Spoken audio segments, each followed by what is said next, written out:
Welcome back to the Andaz Hotel. And if you are just joining us, this is our second press conference ahead of June 17th. Our chief support contest is that brilliant matchup between super middleweight undisputed champion Franchon Cruz-Dezurn and Savannah Marshall. But now it's time to meet our main event fighters. Liam Smith and Chris Eubank Jr. will run it back. Same venue, AO Arena, Manchester, live on Sky Sports box office, after the pair met just 4 months ago in January.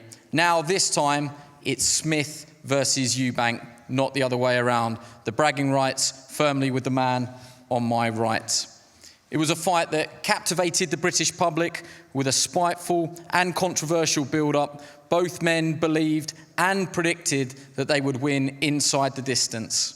What transpired in one of the best cauldron-like atmospheres we've had on Sky Sports shocked almost everybody outside of Liam Smith and his closest supporters.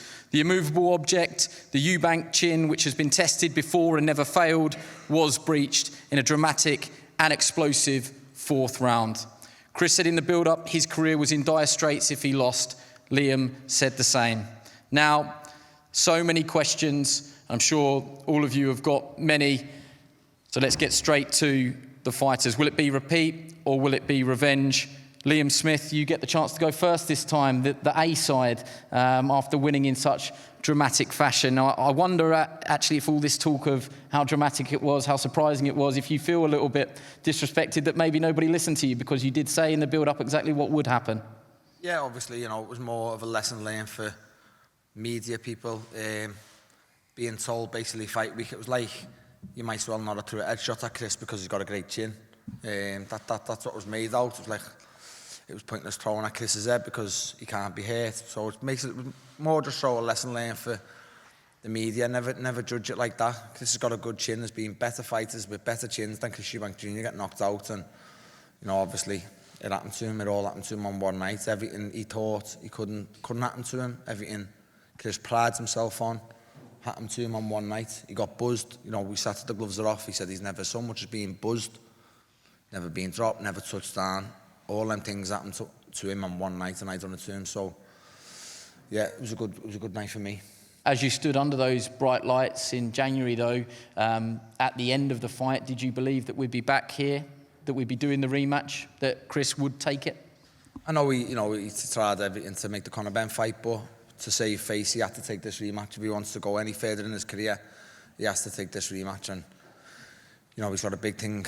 He's got a big thing to deal with in front of him now because he's got a lot of demons to come over. I mean, that was my next question. Do you believe that he can or is capable of making necessary adjustments? And do you have to do anything different? No, I don't believe he does. I believe it's the same outcome. I believe it's a Liam Smith win. And again, I know I can hurt him both ways now, so I believe it's the same outcome. You believe you win it inside the distance? Yes, I do. Just incidentally, how did it rank? I mean, you've been there, seen there, done it, got the T-shirt, boxed all around the world, won everything, including a world championship. But to do it in an atmosphere like that with the pressure that was on you, even if you say, there was no pressure on me, but to do it in that sort of atmosphere, I wonder where that ranks. Yeah, like I said after it, look, I'm not gonna kid you, it ranked right up there. Just everything into consideration. The night itself was, you were there yourself, it was a special atmosphere for myself. To beat Chris the way I beat him, to do what I was told I couldn't do, and to just justify everything I said in the build-up was a special night, and it ranks right up there. What are your feelings towards Chris now? The same as it was before the fight last time. He's an opponent now, and I'm 100% confident I'll beat him again. Chris, welcome. A fairly straightforward question. How do you process defeat?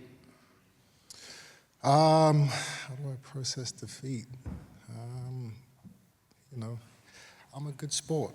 I've lost before, and it's part of the game. Unless you're Floyd Mayweather, everybody has to go through it. I told Ryan Garcia after his fight a few days ago, it's not about how great you look when you're winning. It's about how you hold yourself when you lose. And it's about how strong you can come back. A lot of guys can't come back after a loss, after a big loss, It breaks them, it breaks their spirit, it breaks their confidence, it breaks their rhythm. For me, it just makes me more determined to improve, to figure out why things went wrong and to fix those mistakes. And that's exactly what's going to happen in the rematch. Forgive me for dwelling on it though, but you are coming back from something that's never happened to you before. There's nothing to compare it to. To my knowledge, I think you'd never been dropped. I think you said never even inspiring. Have you been hurt to that extent? Oh, I've been hurt. Of course I've been hurt. I've been hurt. I've been buzzed. I've never been dropped, never been on the canvas. So yeah, it was a new experience. I enjoyed it. It was something new. Imagine, you've been in a sport your entire career and something new happens to you. It's exciting. The thing I regret is not being able to, or not being given the chance to kind of get through it. As you guys saw, I wanted to continue. I wanted to see if I could overcome that adversity. And I feel like I was robbed of that challenge. This is what we sign up for. We sign up to get hurt. We sign up for that, for the possibility of receiving punishment. So yeah, it didn't really sit well with me that I wasn't given every opportunity to recover. If a beating was what I was going to take, if the fight had been let to go longer, then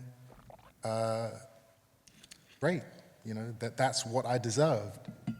I would have accepted that. I would have enjoyed that. But I think every fighter, especially if they're demanding to continue, should be given the opportunity. I'm a grizzled veteran in the sport. I know how much I can take. I know when, I can't go on. I was buzzed, but I knew what was going on. Obviously when the referee stopped the fight, I knew the decision had been made. I knew I wasn't going to be able to overturn it. But in my mind, I was like, okay, the fight's done, but I still need to make sure that Liam knows that I'm still ready to go. I can't have him walking away from this fight thinking that, he made me quit. So I walked over and I stood in front of him, and I wasn't going to throw any punches, obviously, but his team ran over and the referee's trying to push me back. I understood the fight was over, but I just wanted to look at him and let him know, hey, listen, I'm still here. I'm still ready to go. In my opinion, he didn't stop me. The referee stopped me. And in a sense, we both got robbed there. He got robbed of, the opportunity to finish me conclusively, and that could have happened, And I got robbed of the opportunity to overcome that bad, instance and to maybe come back and win the fight, And that's what the fans really want to see. They want the Castillo Corrales type fights. They want the Gatti Ward. They want that, that fantasy of, a fighter goes down, he gets hurt, but then he comes back and and there's a back and forth, and then the other guy gets hurt, and then he comes back to win. That's what that fight could have been. It could have been that. Or it could have been me just getting my ass kicked for the next few rounds, but we'll never know. But the fans should have been given the opportunity to see that. How's he going to react? How's he going to deal with taking more punishment? Or how's he going to deal with, recovering and maybe getting the fight back? We'll never know. But as a prize fighter, as somebody who's getting paid millions to fight, each and every time I step into the ring, I have a responsibility and an obligation to give it everything I've got. I'm not looking for a way out. I'm not like these other fighters like Billy Joe Saunders. When the going gets tough, they're looking for a way out. I'm looking for a way in. I'm looking for a way to overcome. And I think that was taken away from me. Who took it away from you, Chris? The referee. So if the referee let you go on, Roy was on the apron with a towel. You do know that, don't you? Well, I didn't know. I can't control what Roy was doing. Should ask Ronnie or your team before you got up here. Roy was on the apron as well with the towel. So if the referee let you go on, Roy stopped it too. Well, Roy didn't throw the towel in. Whether he was about to do it or not is a different matter. I still haven't actually had the conversation with Roy about that. I didn't see what happened. But I will be telling Roy from now on, don't ever bring a towel to any of my fights ever again. Don't even worry about wiping my brow if there's sweat.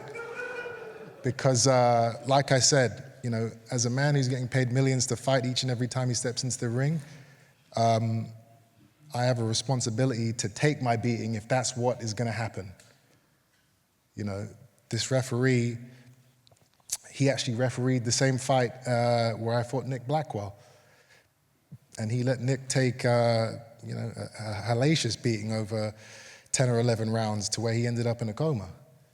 And, you know. Well, maybe he learned his lesson, Chris, because you was about to do the same. You couldn't. Well, maybe I was. Maybe I was, and maybe I wasn't. He learned his lesson. Maybe he saved you from that. But the fact that, you know, a referee can let a man take the amount of punishment that Nick Blackwell took, and then on the flip side, you know, wave the fight off after a flash knockdown, it doesn't make sense to me. It's not fair, in my opinion. You know, and it wasn't just me that was robbed, it was the fans too.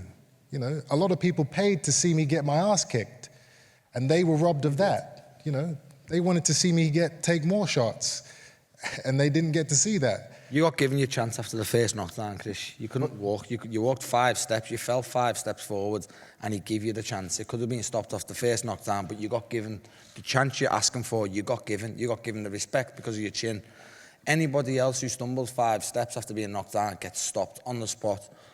You ask anybody in this room, anybody else gets stopped on the spot. You got given the respect because you're a tough man previously and you've got a good chin. You got given that respect, which is why the fight went on after the first knockdown.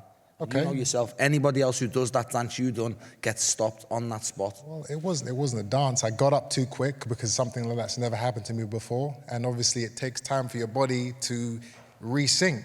I was resyncing. You know, then you threw a few more shots, glancing blows. We both fell over. I get back up immediately, and I'm pushing forward, and the fight is stopped. You know, when a fighter is really hurt and can't continue, he doesn't pop back up and demand that the fight continues.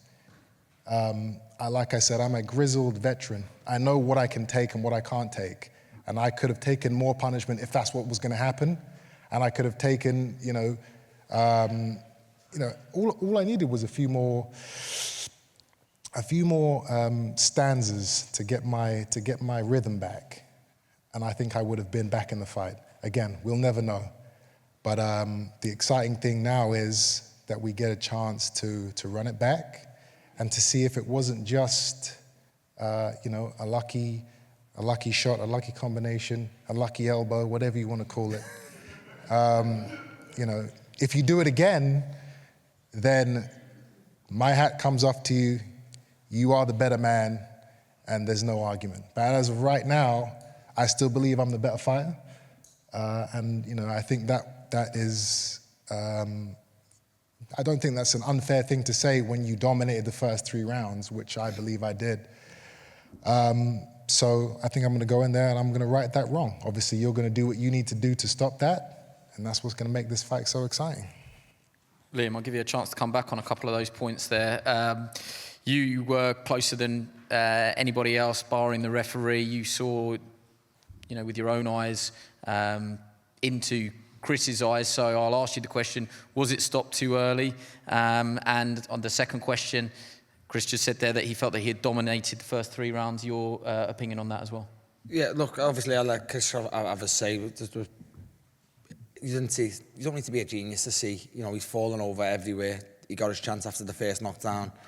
He goes down again, gets up and falls straight into the referee. The referee stops the count as soon as he falls the second time round. You've got fighters commenting saying, it could have easily been stopped that first time. Everybody in this room has been round boxing a long time and no boxing.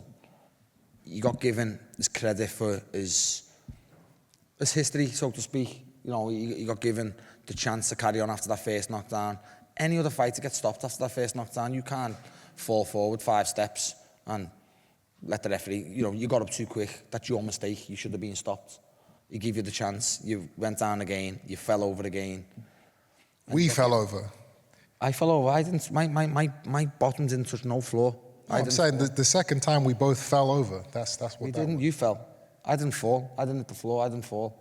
Oh well, maybe I watched. You were falling. You tried to bring me with you, but the ropes caught me. You fell and then got up and then fell into Victor Loughlin, and he got stopped. Now, I understand you've got to come with some sort of roundabout way to make excuses because the fight's back on. It's not an excuse. It's what happened. I got up and I wanted to keep going, and he denied me that. You're going to want to keep going because you're a fighter, but you couldn't keep going, and everyone in this room will tell you couldn't keep going. I mean, everyone in this room doesn't know what I go through on a daily basis for the last. You said before the last fight you've never been buzzed. You've just admitted you've been buzzed there, Chris. So of course I've been buzzed. You can't swim in the sea. The gloves are off and said you've never so much as been buzzed. You can't swim in the sea and not get wet. That, for me to say I've never been buzzed in my boxing career in you said it. Or in the ring gloves are off. It's all on camera, Chris. You said it. So I've never been down. I've never been touched the canvas. You have now, and I done it to you. You have now, and I done it to you. And I give you that. I give you that. But you know, to say that I wasn't able to continue after jumping back up and wanting to and telling the referee to let me keep going, you know, I mean, it's not an excuse. Listen, you won the fight. Now it's up to me to prove what I'm saying is correct, that I am the better fighter, and that you know, it was a once in a lifetime thing, which it was, because that's never happened in my lifetime. I've never touched the canvas before. You did it. I give you the credit for that. And Chris, what part of that fight did you dominate besides 30 seconds in the third round? Well, I jabbed your head off for 2 rounds, and then I hit you with about 6 or 7 uppercuts in the third round. I was warming up. And then what did I do, Chris? Huh? And then what did I do? And then you want me to say it, don't you? You know what you did. And what did I do? You know exactly what you did. You know exactly what you did. And listen, I'm not mad at it. It's a fight. It was my fault.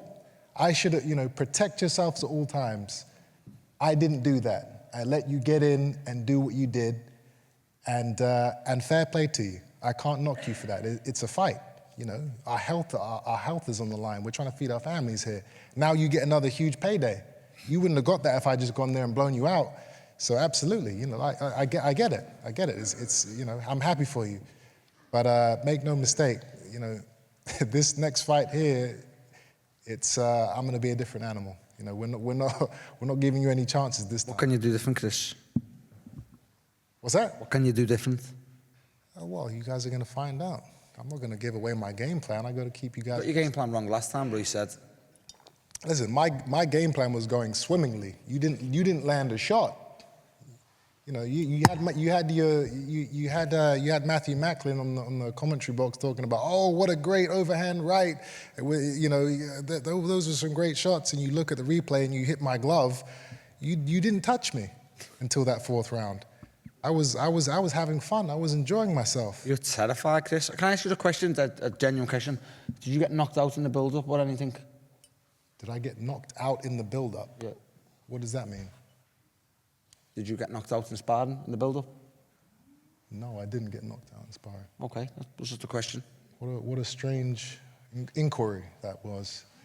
Because of how petrified you was of getting hit. That's not you. You're not usually like that, but you're looking away, you're blinking, you're closing your eyes every time I got near you. You were terrified.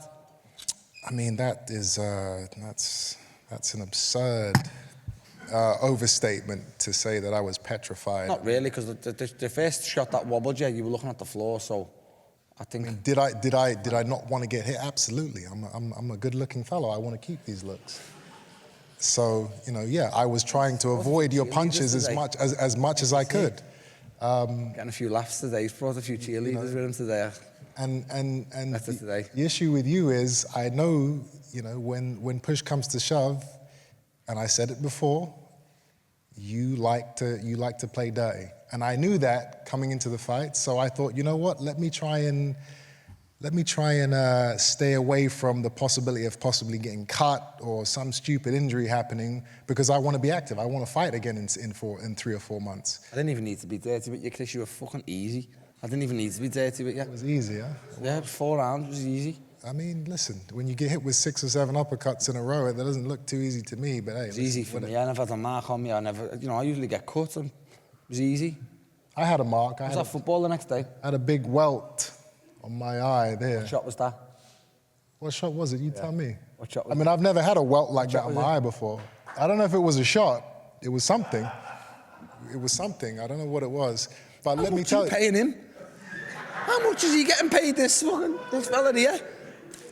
One thing I will say is that any big punch I've ever received, any big punch I've ever received in a fight or in sparring that lands clean, you know, I get this flash of white, and then I'm right back. You know, I have that ability. Some guys, they take those shots and, you know, they're down or, you know, they wobble or whatever. I usually have that one flash and then I'm back. With what you did, it went dark for a split second. I've never had that before. It wasn't a white flash, it was a dark flash. So you better get used to it, mate, because it's going to happen again to you. Well, you're saying it without saying, if you don't mind me interjecting, you're saying it without saying it. Are you alleging that Liam did? There's plenty of talk about it online. Do you feel that he did land an elbow? Is that what you're saying? There's no alleging. All you have to do is watch the replay. You know, it was a beautiful shot. I got to give it to him. It was great. The way he just, you know, snuck it in the middle of his combination, it was fucking beautiful. And it's my fault. It's not he shouldn't have done it, but it's my fault. Protect yourselves at all times, and I didn't do that, and I paid the price. But it's okay. I'm not going to pay it again. Let's bring in these two gentlemen here with the watching brief at the moment. Try following some of that. Boxer CEO Ben Shalom, you can go first. Obviously, there was a rematch clause. We spent a hell of a lot of time talking about it in the build-up, and yet here we are. Did you think this fight was going to happen? How happy are you to be putting it on again? Will it be repeat or will it be revenge? I mean, when the rematch clause was activated, I was certain it would happen, and it's taken a long time. We've been waiting. We've had other fights that we could have taken, and we've sat and we've committed to this. I think it was probably the biggest night in the UK in boxing this year. It was an incredible night, and the rivalry was incredible. The way these two went at it was incredible, and it was everything that we expected. I think it's a bigger fight this time. I think the first fight, for some reason, felt like almost the Eubank show, and the way people overlooked Liam Smith's chances was incredible. I think this time people understand how good Liam Smith is. It's Smith-Eubank. Liam Smith's the A side. Eubank's the star, and it's a must-win for Chris. For Liam Smith, he wants to become a 2-time world champion. For Chris Eubank Jr., I truly believe his career is on the line, and that's what makes this so big. We went on the sign-ups only half an hour ago, and it's trending as big as Khan Brook did. That's how much interest there's in this fight.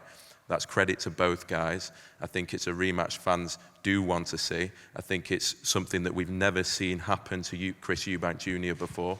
And yeah, it's amazing that it's finally here. But yeah, as I say, it has taken a while, but delighted to now be here.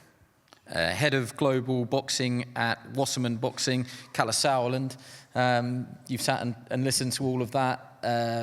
You also heard Liam say that Chris perhaps didn't want the rematch to start with, and he's been forced into this position. I'll give you a chance to come back on that. Absolute rubbish. How has it taken a long time? We've got the rematch, takes place within 5 months of the first fight. So how's that taken a long time?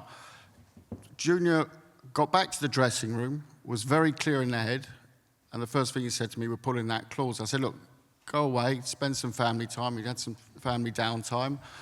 I was in a plane and managed to have Wi-Fi Valentine's Day. Won't say where I was going, but I'm looking on Instagram and suddenly I see I've activated the rematch clause. He's his own man. Yes, he has a team. He has a big team, but he's a fighter.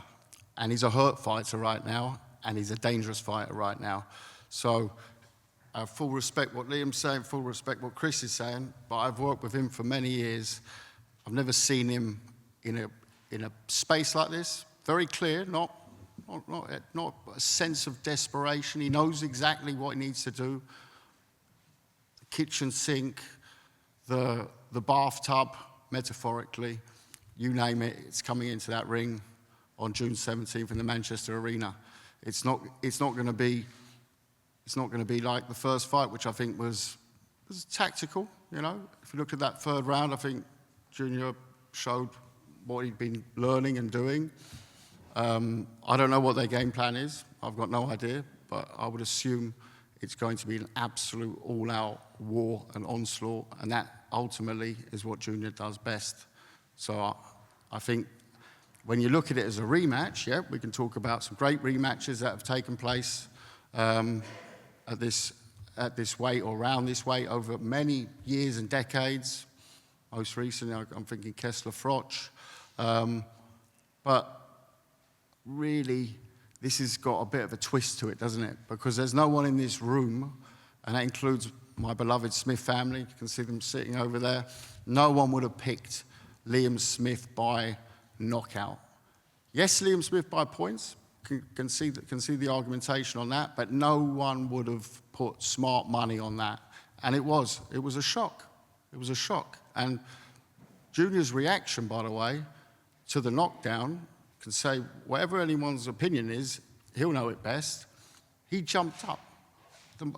Which, by the way, wasn't the cleverest of things to do in hindsight. He jumped up, didn't give himself the time, because he'd never had that experience before. It was a Formula One driver who crashed for the first time. And looking back at it, take the count, take the seconds, but he wanted to basically continue without going back to the corner. Does it change from there? Only God knows, you know? But do we want to see the rematch? Absolutely, absolutely. Adds that spice to it. And as I said, I think we're going to see a very different fight. I think from both guys. I don't think Liam's going to come with the same plan either. I think it's going to be a very, very interesting spectacle in the Manchester Arena on Sky Box Office, June 17.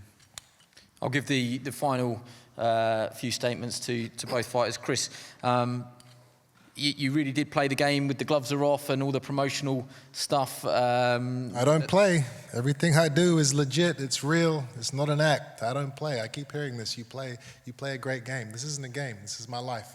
Was he better than you thought? Was he better than I thought? No, I wouldn't say that. Did I underestimate him? Maybe you could say that.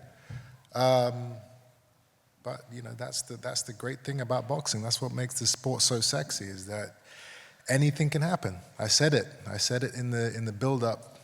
You know, when he was asking about why you have a rematch clause, because anything can happen, and anything did happen. And now we have to make it right. Will you give a final prediction? No. Liam, anything can happen. Will the same thing happen twice? Yeah, I fully believe it will. Like I said before, I knew I was a better fighter than Chris. The big part of it was a big enough at 160. Never mind big enough at 160 now. No, I can hit him quite handy at 160. So, you know, I'm massively confident, even more confident in this fight now. Brilliant. Well, thank you, everybody. There'll be one-on-one opportunities at the conclusion. We'll bring everybody together for teams and a face-off. And like we said before, if everyone at the front can just stay in your seats so everyone at the back can get a clean shot. But that concludes our second press conference. Thank you to everybody for coming.